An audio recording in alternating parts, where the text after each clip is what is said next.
Sean Strickland disagrees with the way the main event at UFC Vegas 66 was judged. On Saturday, Strickland suffered his second consecutive defeat when he was defeated by Jared Cannonier in a peculiar split decision in which none of the judges could agree on a single round of the 5-round contest. Judges Sal D'Amato and Junichiro Kamijo gave the fight a dissenting score of 49-46 for Strickland, while judges Derek Cleary and Junichiro Kamijo gave the fight a unanimous score of 49-46 for Cannonier. In fact, Cleary and D'Amato's scorecards were almost exact opposites of one another. In each of the 5 rounds, Strickland outlined Cannonier in total strikes, but Cannonier's power shots finally gave him the victory, according to the UFC's official statistics. Although Jared Cannonier's performance in the middleweight division of the Ultimate Fighting Championship didn't exactly give cause for optimism, it was sufficient to finish the job. Sean Strickland, a former King of the Cage champion, was defeated by Cannonier via split decision thanks to his thudding leg kicks and sporadic power punches. All 5 rounds were closely contested, but Cannonier, 48, did seem to have the more impactful effects. Throughout the entire battle, Strickland did a good job of landing his straight jab and front kick, but Cannonier's attacks were more varied and powerful. He never came near to winning, but in the 4th round, he did damage Strickland with strikes along the fence. UFC stats indicates that Strickland actually outlanded Cannonier 126-116, but in order to do so, he attempted nearly 100 more strikes than Cannonier did. The body and legs were also the targets of Cannonier's kicks, which he believed served as a potent deterrent to Strickland's infamously precise jab.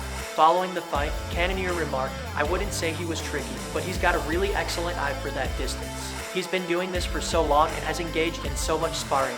He wasn't merely walking forward like a zombie, but was able to keep a reasonable distance." Cannonier, who unsuccessfully challenged Israel Adesanya for the middleweight championship in July, is making a nice comeback in the main event.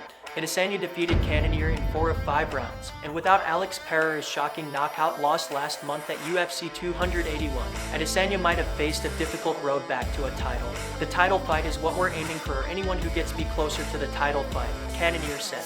While it was a night to celebrate for Cannonier, it's safe to conclude that Strickland did not share that point of view. The outspoken 31-year-old lashed out at the bout's judges on Instagram after the defeat, saying they don't know how to do their job. Hey guys, I'm a fucking sore loser. Hats off to Jared, but again, you have judges that don't know how to fucking do their job. You actually look at the scorecards, and you look at the significant strikes, and you look at how many times they wobbled him. And you have people, experts in the field, come up to me and say, "Yeah, man, I don't know how you lost that one. You landed way more. The scorecard should say it." So, anyways, I'm gonna shut the fuck up now. Get off my soapbox. Thank you guys for supporting me. Thank you, UFC. Back to drawing board on the next one. Thank you guys.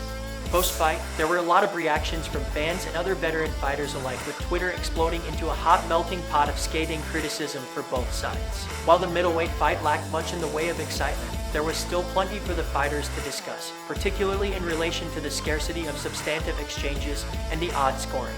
Bode Osborne remarked, "Love Sean, but you can't act like a lion and fight like a cat," in a letter to Sean Strickland. Derek Brunson, a rival middleweight contestant, referred to the scorecards as insane and questioned whether MMA required a legitimate scoring system.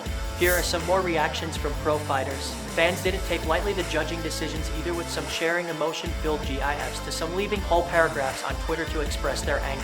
It was Judge Sal D'Amato who provided Strickland's dissenting opinion. D'Amato and Judge Derek Cleary had completely different scorecards, and their disagreements on every round made the outcome even stranger. Nevertheless, after losing a disappointing title match to Israel Adesanya at UFC 276 in July, Cannonier came out with his hand raised. In his last 4 fights, he has triumphed in 3. Strickland, a former middleweight champion of King of the Cage, joined the UFC in 2014 and hasn't looked back since. He's been beating one competitor after another and had an overall record of 12-4 over the course of his 8 years with the promotion. Had won 6 consecutive matches and was in title contention earlier this year when he was defeated by Alex Pereira in a match for the #1 contender. Now, after suffering a devastating loss against Cannonier, Strickland needs a strong performance to begin his comeback. Did the judges make the right call? Participate in our poll and share your thoughts in the comments section.